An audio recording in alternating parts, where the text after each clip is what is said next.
নমস্কার। পাঁচমিশেলির আজকের পর্বে সকলকে স্বাগত। আজকের বিষয় রবিবারও কাজ করুন, দাবি তুলছেন কর্পোরেট কর্তারা। বসে না থেকে কাজ করো। যবে থেকে বয়স বেড়েছে তখন থেকে এই কথা শোনেননি এমন মানুষ পাওয়া মুশকিল। বেকার হলে তো কথাই নেই, বাড়ির লোকের পাশাপাশি পাড়ার লোকের উপদেশও শুনতে হবে। বেকারদের প্রতিবাদ করতে নেই, তারা অবশ্য করেনও না। এসব উপদেশ শুনে চলা তাদের অভ্যেস হয়ে গেছে।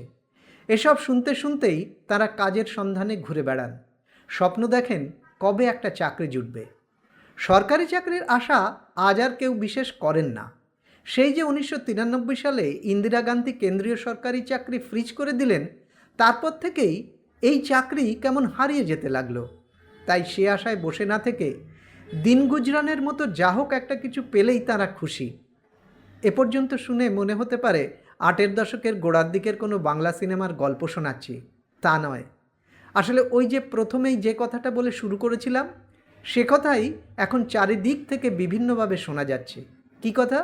না, কাজ করো, আরও বেশি করে কাজ করতে হবে। একটু খুলে বলা যাক।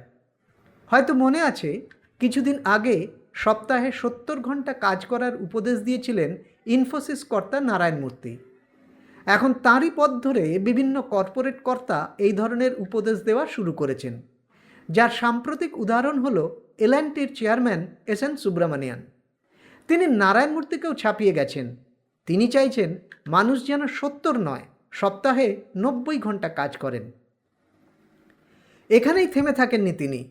রবিবারও কেন মানুষ কাজ করেন না তা নিয়েও তিনি হতাশা প্রকাশ করেছেন। তিনি বলেছেন, রবিবার বাড়িতে বসে কি করবেন? কতক্ষণ নিজের স্ত্রীর মুখের দিকে তাকিয়ে বসে থাকবেন? আর আপনার স্ত্রী বা কতক্ষণ ধরে আপনাকে দেখবেন? তার চেয়ে অফিসে যান, কাজ করুন। এই উপদেশগুলোকে হালকাভাবে নেওয়া উচিত নয়। আসলে এটা খুব পরিকল্পিত এক পদক্ষেপ। দেশকে বিশ্বের 1 নম্বরে নিয়ে যাওয়ার নামে দেশের খেটে খাওয়া মানুষের যাবতীয় অধিকার, সুখ স্বাচ্ছন্দ্য কেড়ে নেওয়ার চেষ্টা। হয়তো জানা আছে, ইতিমধ্যেই দেশের প্রচলিত শ্রম আইন বদল করে দৈনিক কাজের সময় 8 ঘন্টার পরিবর্তে 12 ঘন্টা কাজ করার প্রায় সব দিক থেকেই সেই চেষ্টা সম্পূর্ণ হয়েছে। এখন তাকে আরও কিভাবে বাড়ানো যায়, কর্পোরেট কর্তারা সেই চেষ্টাই করছেন আর এই ধরনের বয়ান দিচ্ছেন। দেশের কেন্দ্রীয় শ্রমিক সংগঠনগুলো মৌখিকভাবে প্রতিবাদ করলেও তা শেষ পর্যন্ত এই খেটে খাওয়া মানুষের স্বার্থের পরিপন্থী আইন ঠেকাতে পারবে কিনা তা নিয়ে সন্দেহ আছে। সারা দেশে এখন নির্বিচারে কর্মী ছাঁটাই চলছে। সেসব খবর খুব কমই সামনে আসে। একসময়ে বেহিসেবি বা বেপরোয়া শ্রমিক আন্দোলনের ফলে এখন সেই আন্দোলনের প্রতি আগ্রহ হারিয়েছেন সাধারণ খেটে খাওয়া মানুষ, আর তারই সুযোগ নিতে চাইছে এই কর্পোরেট সংস্থাগুলো। হয়তো অনেকেই জানেন, এই সপ্তাহে 90 ঘন্টা কাজের পরামর্শ দেওয়া এল&টি কর্তা কত বেতন পান? মাত্র 51 কোটি টাকা। সেই কারণেই বোধহয় গত 15 বছরে দেশের কর্পোরেট সংস্থাগুলির মুনাফার বর্তমান হার সবচেয়ে বেশি। অথচ মজার কথা, এই কর্পোরেট সংস্থার করের পরিমাণ কমে যায়। একটি সমীক্ষায় দেখা যাচ্ছে, দেশের মাত্র 2000 পরিবার সারা দেশের 18% সম্পত্তি নিয়ন্ত্রণ করে, অথচ ট্যাক্স দেয় মাত্র 1.8%। দেশের বিভিন্ন প্রান্তে কাজ হারানো মানুষের লড়াই আন্দোলনের কথা আজ আর সংবাদ মাধ্যমের খবরের বিষয় হয় না। কজনই বা জানেন মারুতি কোম্পানির কাজ হারানো কর্মীদের লাগাতার আন্দোলনের কথা? আচ্ছা, এই যে কর্পোরেট কর্তারা সপ্তাহে 70 ঘন্টা 90 ঘন্টা কাজ করার কথা বলছেন, তারা কি জানাচ্ছেন কতজন মানুষকে তারা কাজ দিয়েছেন? একই সঙ্গে তারা কি একথাও বলছেন কাজের সময় বাড়ালে কর্মচারীদের বেতন কত বাড়বে? না, এই দুই বিষয়ে তারা নীরব।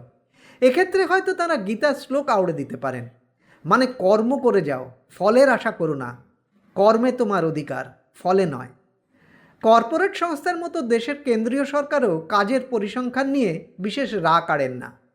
বরঞ্চ কোন মসজিদের তলায় মন্দির আছে, কোন মন্দিরের জমি কোন ধর্মের মানুষ দখল করে আছেন, তা নিয়ে মানুষ যাতে দিনভর মেতে থাকেন, তা নিয়েই যাতে কথা বলেন, সেদিকেই তাদের নজর বেশি। সাধারণ মানুষের অধিকার, তাদের সুখ স্বাচ্ছন্দ্য নিয়ে ভাবার তাদের সময় কোথায়? আজ এই পর্যন্তই। ভালো লাগলে সাবস্ক্রাইব করবেন, লাইক কমেন্ট শেয়ার করতে ভুলবেন না, আর অবশ্যই বেল আইকন প্রেস করবেন। নমস্কার।